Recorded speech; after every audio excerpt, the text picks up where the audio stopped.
Hello everyone, welcome to my YouTube channel. तो guys, जब हम समाज के बनाए बंधन, प्रोफेशनल लाइफ या व्यक्तिगत लाइफ में किसी भी व्यक्ति से जुड़ते हैं तो हमको उस व्यक्ति को उसकी कमी के साथ स्वीकार करना चाहिए, क्योंकि प्रत्येक मनुष्य में कुछ ना कुछ कमी होती है। और यदि हम व्यक्ति को उसकी कमियों के साथ स्वीकार करते हैं तो उस रिश्ते में एक मिठास या एक ठहराव होता है। और हमको कभी भी रिश्ते या संबंध व्यवसाय की तरह नहीं बनाने चाहिए।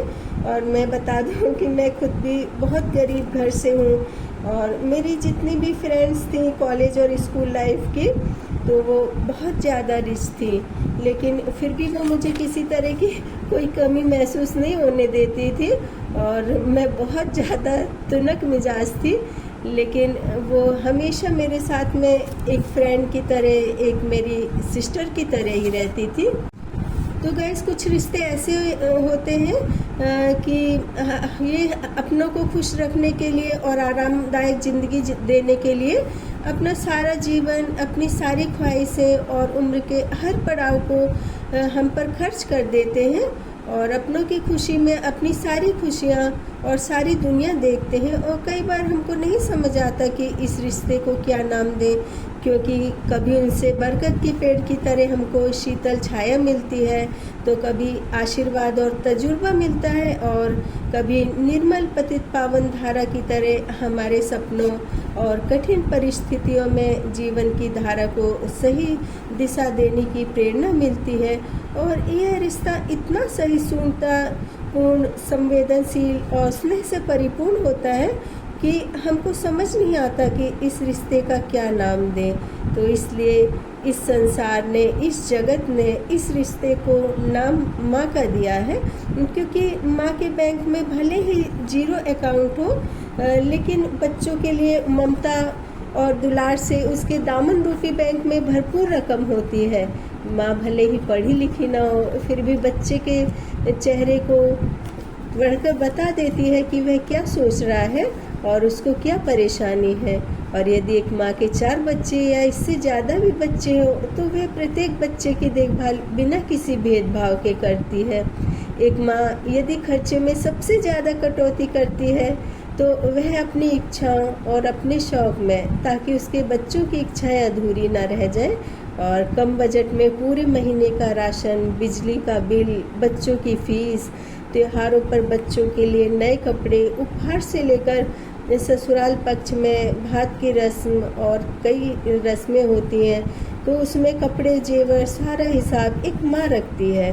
तो यदि कभी माँ बीमार भी हो तो वह बच्चों को कभी भी यह महसूस नहीं होने देती है कि इससे उसके बच्चों को कहीं परेशानी ना हो, और उसके बच्चे जो लाइफ में कुछ अचीवमेंट कर रहे हैं, पढ़ाई कर रहे हैं या जॉब कर रहे हैं, तो उन्हें किसी तरह का डिस्टर्ब ना हो। तो मुझे नहीं लगता कि एक माँ से बड़ा रुतबा किसी भी शख्सियत का हो सकता है। और बच्चों को अपनी माँ की कभी भी किसी से तुलना नहीं करनी चाहिए, क्योंकि गाइस, माँ एक जननी होती है, सृष्टि की संरचना करने वाली एक माँ ही होती है। और यह बात एक लड़के और लड़की दोनों को समझना चाहिए, क्योंकि यदि एक लड़की शादी के बाद यदि अपनी माँ को छोड़कर ससुराल जाती है तो उस घर में उसके पति की भी माँ रहती है, और उसको पूरा मान सम्मान देना चाहिए, उनको पूरा मान सम्मान देना चाहिए, क्योंकि माँ तो सिर्फ माँ होती है।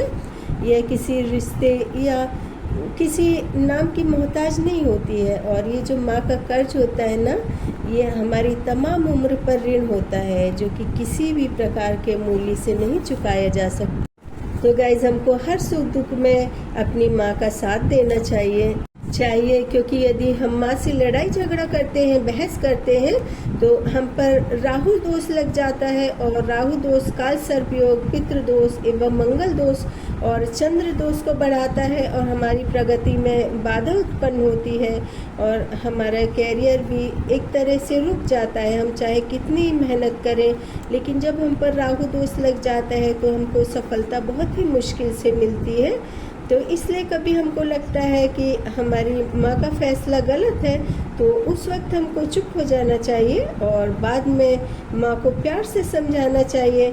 आप अपने फैसले, अपनी छत्र छाया और अपने आशीर्वाद के नज़रिए से हमारे फैसले को देखें, तो मुझे यकीन है कि आपके हक के फैसले के लिए आपकी माँ एग्री हो जाएंगी। तो गाइज़, आप मेरे ऑडियो सुने और मुझे सब्सक्राइब करें।